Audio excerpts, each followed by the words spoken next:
jusqu'à ce qu'ils vont partir de Bongolo et ils vont monter dans notre province au fur et à mesure.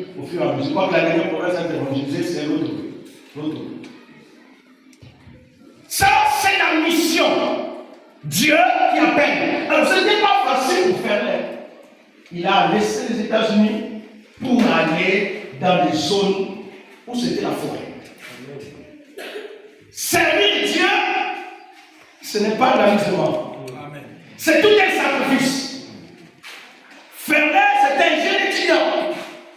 Il a laissé ses études et il est venu, il a fait toute sa vie au Maroc. Dans la forêt, avec les moustiques, avec les abeilles. Il a appris à l'homme. Et il est mort pour une cause. Alléluia. Amen. Il est mort dans le Seigneur. Il est mort dans la mission. Nous avons donc le devoir de prier pour la mission. De comprendre d'abord ce qu'est la mission. Parce que si nous ne comprenons pas ce qu'est la mission, c'est que nous aurons du mal à comprendre ce qui pourra être pour la mission. Beaucoup d'entre nous ne comprenons pas ce qu'est la mission. Nous ne comprenons pas que Dieu appelle les hommes à nous servir. Combien d'entre nous sommes prêts à laisser ce que nous avons pour servir? Combien d'entre nous en laissé son beau travail? Je connais un frère au Gabon qui a été nommé ministre ici. Il est venu voir son pasteur. Il a dit à son pasteur, si j'accepte cette fonction, je n'aurai plus le temps de servir Dieu. Parce que ça va m'empêcher de servir Dieu. Moi, je veux servir Dieu. Je veux remplir pleinement mon ministère. C'est ce que l'apôtre Paul a dit. Je veux remplir pleinement mon ministère. Je veux avoir le temps pour Dieu. Et je vous dis, il a décliné. Il a décliné la fonction. Combien d'entre nous sommes prêts à le faire? À laisser ce que nous aimons le plus. Combien d'entre nous?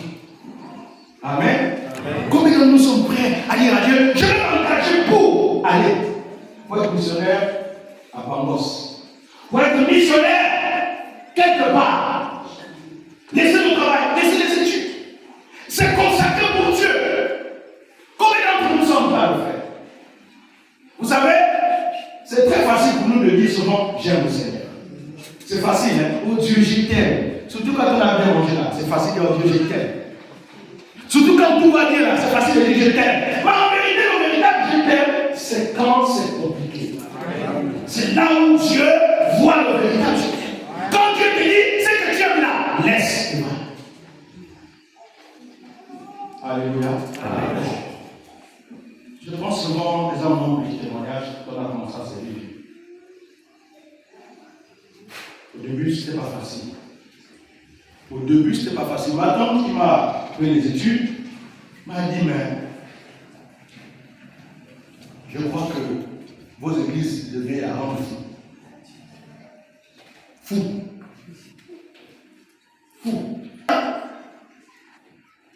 Mais en plein temps pour servir Dieu, il me dit, il me faut les études. Je ne sais pas, j'ai peut-être 3 ou 4 licences. Ouais. 3 ou 4 licences. C'est là, avec moi. Mais il faut laisser tout ça. Je vais ranger tout ça pour se consacrer en plein temps pour Dieu. Pourquoi? Parce qu'il faut répondre à la mission de Dieu. Il faut répondre à la mission. Dire à Dieu, Seigneur, je m'engage pour toi. Je m'engage pour t'aimer. Te servir dans les beaux temps comme dans les mauvais moments. Amen. La mission, c'est de mourir pour soi-même et vivre pour Dieu. Il faut mourir pour soi-même. Et beaucoup d'entre nous ne sont pas encore morts pour soi. Nous ne sommes pas encore morts. Non, nous ne sommes pas encore morts. Beaucoup d'entre nous, nous sommes encore dans. Il y a beaucoup d'orgueil. Il y a beaucoup d'arrogance. Il y a beaucoup de lutte. Le monde est encore en plein. Si vous connaissez parfois quand Dieu nous parle, on a du mal à écouter la voix de Dieu. Je cherche qui ira. Qui ira?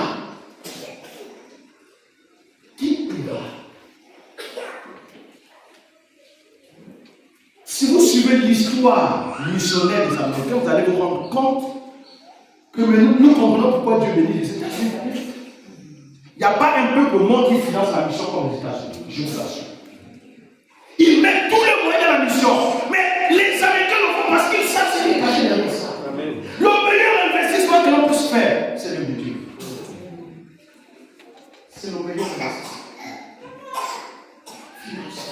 Je connais des familles américaines lorsqu'ils sont morts, lorsqu'elles ont, la famille part, le père part, il dit ma richesse va dans la richesse. Tout ce que j'ai fait, tous les milliards qui sont à mon compte, tous les millions qui sont à mon compte, ça va pour la mission. Est-ce que tu es prêt à répondre à l'appel de Dieu? Et si Dieu t'a payé aujourd'hui? Et si Dieu te disait laisse ton travail, viens se consacrer. Et si Dieu te disait laisse tes enfants, suis-moi, comme il a dit à qui? Comme il a dit à qui? À Matthieu. Il a dit à Matthieu, et ce que tu fais, suis-moi. Suis-moi. Ça, c'est un appel. Jésus savait ce que Matthieu faisait, mais il a dit à Matthieu, laisse ce que tu fais, suis-moi. C'était dans le doute quand les gens parlent d'avoir de Dieu, mais on ferme le cœur. On dit non.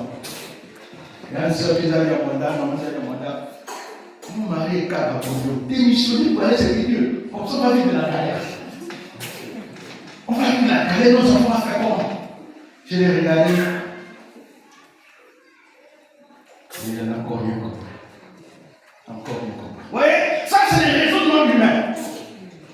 C'est les raisonnements humains. Alors que Dieu t'appelle, alors que Dieu t'appelle. Dieu t'appelle. Et là, nous sommes prêts à servir Dieu. Combien nous sommes prêts à aller à Cotonou? Puisqu'à la mission qui a commencé à Cotonou, avec le pasteur Andouaka, Jamy. Combien nous sommes prêts à aller au Togo? Combien nous sommes prêts à aller à. Là, nous sommes en train de, je crois, toucher Douala, ensuite Yaoundé, ensuite il faut partir toucher Douala. Ça va tomber, principe. Combien nous sommes prêts à partir? Même si ce n'était pas pour partir comme missionnaire, mais combien nous sommes prêts à aller d'abord voir ce qui se fait dans le terre? Et dans le monde. Voilà. Vous savez, plus souvent notre argent, c'est déjà calculé sur mesure. C'est calculé sur mesure. Moi, c'est ça le christianisme de l'État. Tout est centré sur l'égoïsme. C'est moi, mes enfants. Et puis Dieu, les miettes là, c'est pour Dieu. Hein? Les miettes là, les résidus là, c'est pour Dieu. On met ça pour Dieu. Et souvent même on oublie Dieu dans nos finances. Hein? On pense plus tard. On a déjà fait nos calculs. Moi, c'est comme ça, vous voyez. Et où est Dieu dans ce que tu fais? Où est la place de Dieu dans ce que tu fais? Où est la place de Dieu? Beaucoup d'entre nous se posent des questions. Pourquoi financièrement les choses avancent? Tu as oublié Dieu. La deuxième réalité, c'est que l'église locale doit envoyer les missionnaires et les soutenir. Donc elle prie d'abord pour susciter, pour que Dieu appelle, pour que les gens répondent à l'appel de Dieu. Pour que les gens répondent à l'appel. Parce qu'il y a le besoin. La mention est grande, il y a peu d'ouvriers. Dieu cherche les personnes qui ont parti. Donc Dieu envoie, l'église locale envoie les missionnaires et les soutient. Jésus-Christ va un jour envoyer les disciples. Il va dire, vous ne prenez ni ça, ni argent. Allez-y. Et les disciples étaient contents. Ils sont allés expérimenter le royaume de Dieu. Et lorsqu'ils sont revenus, ils ont fait le rapport au maître. Ils ont dit à Jésus, on n'a jamais vu ça. Même les démons étaient soumis. Oh, c'était extraordinaire, Jésus, c'était extraordinaire. Et Jésus les a dit, ne vous réjouissez pas parce que les démons sont soumis, mais réjouissez-vous parce que vos noms sont inscrits.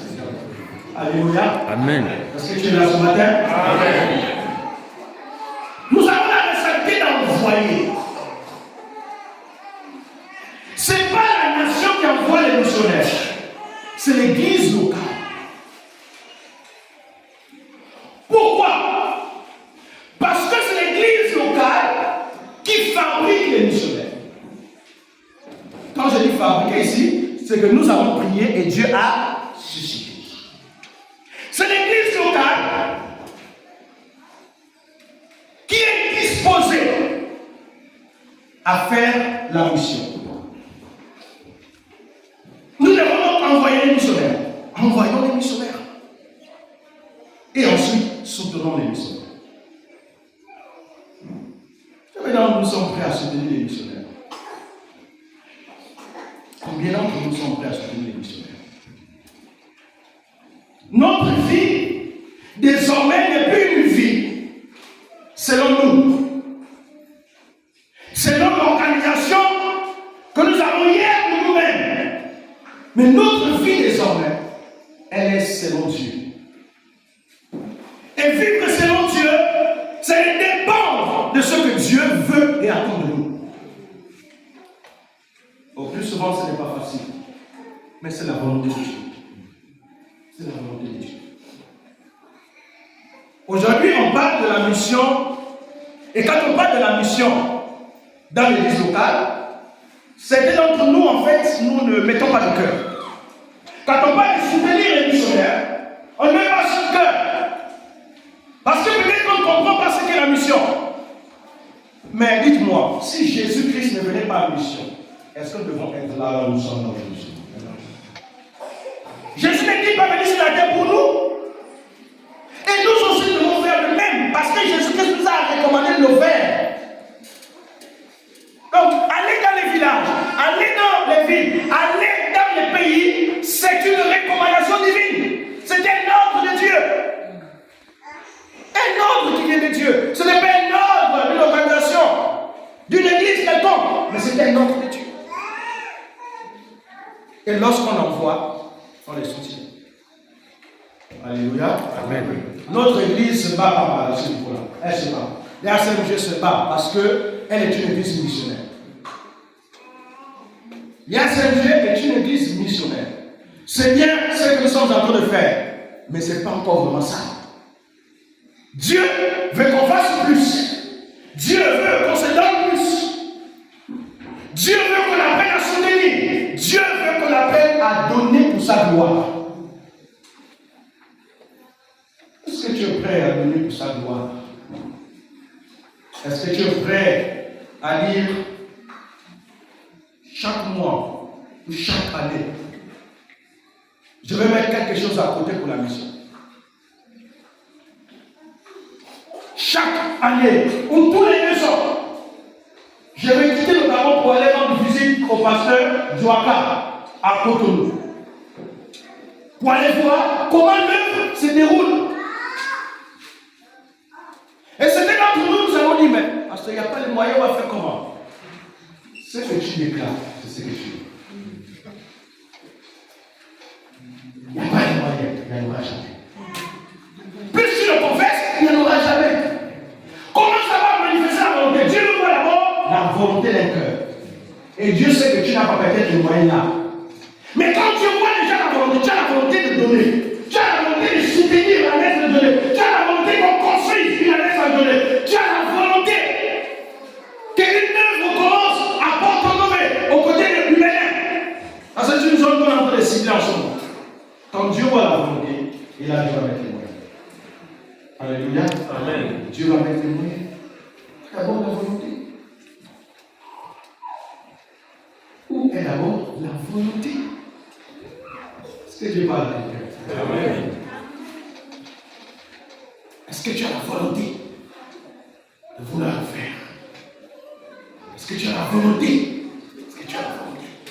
Regardez l'apôtre Paul. Qu'est-ce qu'il faisait? Il prenait sur le temps de faire. L'apôtre Paul a fait plusieurs missions. Il est parti implanté, et après il allait rendre visite à toutes ces églises. Mais l'apôtre Paul marchait à pied. Montre. Prenez les bateaux. Dans le poste, sur les bateaux. Et si vous lisez à partir de Actes 9, 10, et jusqu'au dernier verset, on parlait de l'histoire de Paul, dans la mission. Il allait rendre visite. Oui, il est bon, on envoie les missions, les missionnaires. Oui, on les soutient. Oui, moi aussi. On visite. Alléluia. Amen. Combien d'entre nous sommes déjà allés un jour dans un établissement?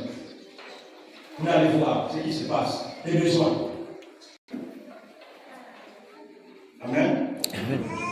Si vous allez au Cameroun, à Kioussou, honnêtement, j'ai été en septembre, mais un vieux champ qui n'a pas décollé jusqu'à présent. Il n'a pas décollé jusqu'à présent. Je regardais, mais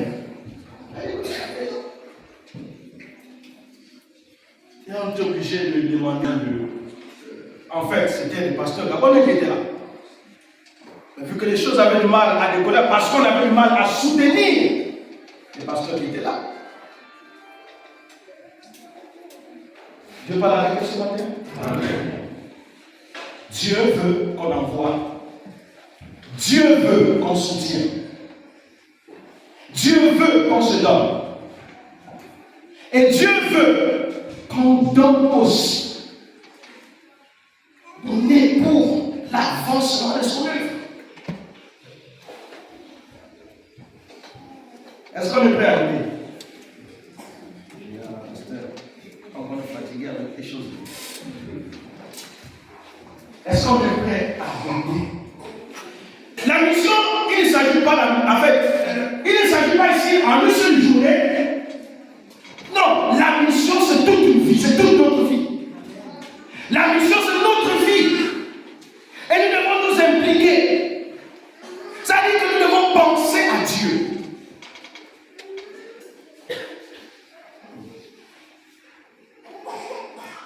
On a un père nommé dans cette église qui gagne 10 millions par mois. 10 millions par mois. Et souvent, le pasteur, son pasteur me disait, je vois t'annoncer là. Il fait les sauts qui vont quand même avec la vie. Pour moi, là, il donne. Pour moi, il ne donne pas. Dieu te fait grâce d'avoir 10 millions de salaires. Un grand cadre à la famille. 10 millions de salaires. Mais si vous voyez, même lorsqu'on cherche les missionnaires, vous ne les trouverez jamais. Jamais dans la liste missionnaire. Jamais. Et si vous allez dans son parking, vous allez voir ces gens de voitures-là. On roule dans ces grandes voitures et Dieu a bien. Dieu a bien. Et nous, on roule sur grande voiture. Quand je dis Dieu a bien, ce sont des missionnaires. Amen. Est-ce que Dieu n'est pas dans les missionnaires? Donc, en vérité, qui a pied? Comment comprendre qu'un frère a tant de voitures, mais le département d'évaluation est à pied? Mais prendre une voiture et donner pour la mission, c'est un problème. Après, on va dire Seigneur, bénis-moi. Oh Seigneur, bénis-moi. Ah Dieu, bénis-moi. Est-ce que Dieu parle avec ce matin? On n'a pas encore compris. Je connais notre sœur Amanda et je bénis le Seigneur pour cette sœur, vraiment que Dieu continue à l'utiliser. Je suis en train de finir. Qu'il y a un mouvement missionnaire, il y a une mobilisation missionnaire. Cette sœur, elle participe vraiment à une dimension particulière. Un jour, on me faisait moi, je disais, pasteur, il y a eu une mobilisation missionnaire ici. Et ce jour-là, on avait besoin, je ne sais pas, 1 ou 2 millions pour envoyer au côté du Togo quelque chose. Et ce jour-là, l'Esprit de Dieu parle à son cœur. Je disais, mais parce que le jour-là, après tous mes travaux que je fais, j'avais plus rien, c'est peut-être 5 millions, 500 000. Et puis, quand le matin parlait, c'était comme si c'était à moi qui s'adressait. Et il dit, parce que j'ai vu le feu brûler dans mon cœur. Et je suis allé, j'ai vidé le corps. Et j'ai donné à Dieu. Mais quelques moments plus tard, Dieu restitue. Alléluia. Amen. C'est que nous n'avons pas encore compris que Dieu est un businessman. Dieu est un businessman. Quand tu fais les affaires avec Dieu, ça marche. Et Dieu te rend au centuple. Alléluia. Amen. Il te rend au centuple. Regardez ce qu'Anna dit à Dieu. Là, il a dit, si tu me donnes un fils. Elle n'a pas demandé. Elle a dit, si tu me donnes un fils. Maintenant, dans le monde de Dieu, Dieu a compris car, ok. Là, elle a compris le calcul. N'est-ce pas, après Samuel, Dieu a donné à des fils et des filles. Amen. Alléluia. Amen. Anne avait compris qu'il fallait donner cette offrande à Dieu. Et Dieu a trouvé le problème, la solution à son problème. Alléluia. Amen. Donc notre problème n'est pas d'abord l'argent, mais notre problème c'est d'abord la volonté. Notre problème c'est d'abord comprendre que nous sommes des missionnaires et que nous devons prêcher l'évangile. La mission, ce n'est pas seulement partir, mais c'est aussi prier, c'est aussi prêcher l'évangile. Regardez comment aujourd'hui l'église, nous avons du mal à prêcher l'évangile. On a du mal à prêcher. On a du mal à parler de Jésus à quelqu'un. Alléluia. Amen. Vous êtes là, vous suivez? Amen. On a du mal à prêcher. Et pourtant, chacun de nous ici a un champ. L'école, c'est ton champ. C'est ton champ. Le travail, ton lieu de travail, c'est ton champ. Tu as besoin de quel champ? Oh Dieu, je cherche un champ. Tu as besoin de quel champ? Ton quartier, c'est un champ. Alléluia. Amen. Ton quartier, c'est un champ. Commence à prêcher. Et dans l'ancien Herman, on se rend compte qu'à chaque fois même que quand on organise des campagnes de variation de porte à porte, beaucoup de chrétiens ont du mal à s'engager. Pourquoi? Parce qu'il y a un problème. C'est sûr que nos vies ne sont pas bonnes. Alors comment on peut expliquer à un chrétien qui est nouveau a du mal à prêcher? Comment expliquer ça? Beaucoup d'entre nous, parfois même, bon, quartier, non, moi je ne parle pas là-dedans, le quartier, moi je parle là. Parce qu'il reconnaît que tu as l'habitude d'aller comme le chat la nuit.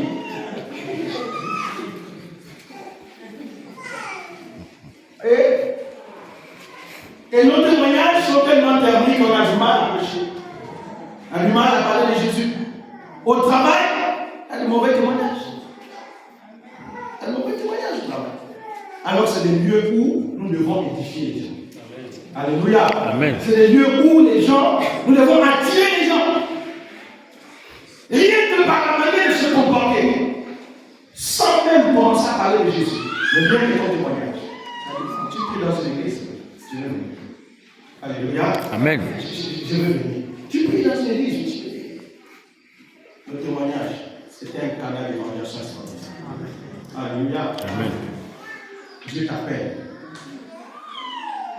Dieu t'appelle à la mission. Si tu ne voyages pas comme l'ancien, moi tu peux voyager par la prière, tu peux voyager par les finances. Alléluia. Il n'y a pas de mission sans finances. Il n'y a pas de mission sans finances. Comment on va prendre l'avion sans finances? On va payer le billet comment? Comment on va prendre un véhicule pour aller à la Corse? On va payer le billet comment? Donc, mission veut dire prière et soutien. Amen. Amen. Prière et soutien. Mobilise-toi à ton niveau. Organise-toi à ton niveau pour contribuer et participer à l'avancement de Dieu. Alléluia. Ne sois pas un spectateur dans la mission, mais sois un acteur. Participe. Jette-toi pas à la surface des eaux avec le temps que tu le retrouveras. Dieu te comblera les biens et les grâces. Alléluia. Amen. Ça marche lorsque Dieu voit d'abord son intérêt. Lorsque Dieu voit d'abord que tu te préoccupes de sa volonté. Tu as le souci des âmes. Je disais hier chez les jeunes que chaque minute il y a un être humain qui meurt, chaque minute il y a un être humain qui naît. Donc ce qui signifie que nous devons prêcher l'évangile en toute occasion favorable. C'est une urgence de prêcher l'évangile. Parlons de Jésus, il y a des chrétiens qui font 1 an sans prêcher, 6 mois sans prêcher, 2 ans, 10 ans, même ou même ça vous sera ça, dit Jésus t'aime. On dit que Jésus t'aime. C'est compliqué, difficile. C'est notre rôle, c'est notre rôle. Alléluia. Amen. Combien nous sommes prêts à soutenir la mission? Sur le plan national, nous avons des champs missionnaires que nous connaissons déjà. Nous avons des champs missionnaires. La mission demande vraiment des finances.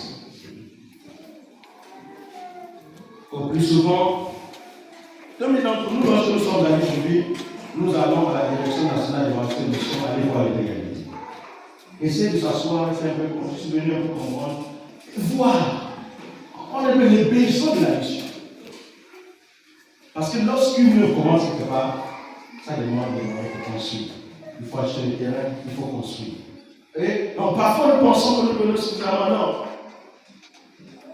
Mais nous devons encore faire des efforts supplémentaires. Alléluia. Amen.